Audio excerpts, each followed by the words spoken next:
My favorite Magic the Gathering card is Lightning Bolt. Lightning Bolt is a very simple card. Costs 1 red mana, can be cast at instant speed, and it deals 3 damage to one target. Target being opponents, creatures, or planeswalkers. In addition to being simple, it's also quite old.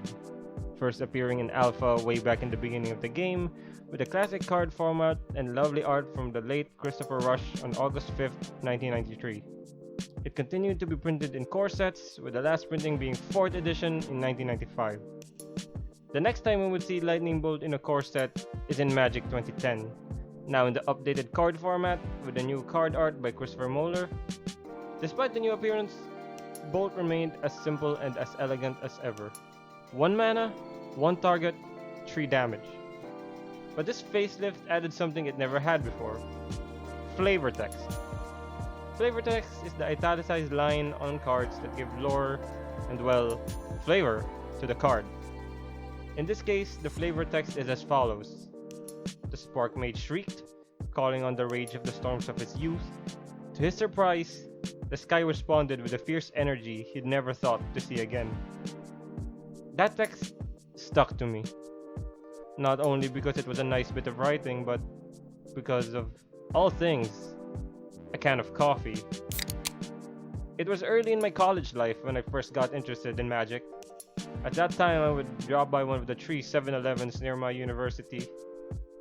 When I would arrive at 6 a.m. for my 7 a.m. classes, I dropped by one of them and get a can of iced coffee. It was called Let's Be, a Korean brand that I got for like 50 US cents. Almost every day I bought it. For as long as I had early morning classes in my schedule, I would purchase a can. Every now and again, I would buy a different brand, maybe a Nescafe instead, but by default, that familiar blue can is what I have to start my day. Until one morning, it just wasn't there. I figured maybe it was just out of stock, so I thought nothing of it and bought something else. Days go by and it was still gone. I figured it was just discontinued, or at the very least, they don't stock it anymore, and I left it at that. But it remained in the back of my mind until I got my first copy of Lightning Bolt a few years later. I was on the bus with the cards in a binder, and I read that flavor text. Calling on the rage of the storms of his youth, it said. A fierce energy he'd never thought to see again, it said. This got me thinking. I put my elbow on the window of the bus and leaned on the glass as one would, and thought of all the things I missed. For some reason, I thought of that familiar blue can. How it's been years since I've had or even seen it. I got off the bus and headed into the nearest convenience store. I walked to the back, checked the fridge, and sure enough, that blue can was nowhere to be found.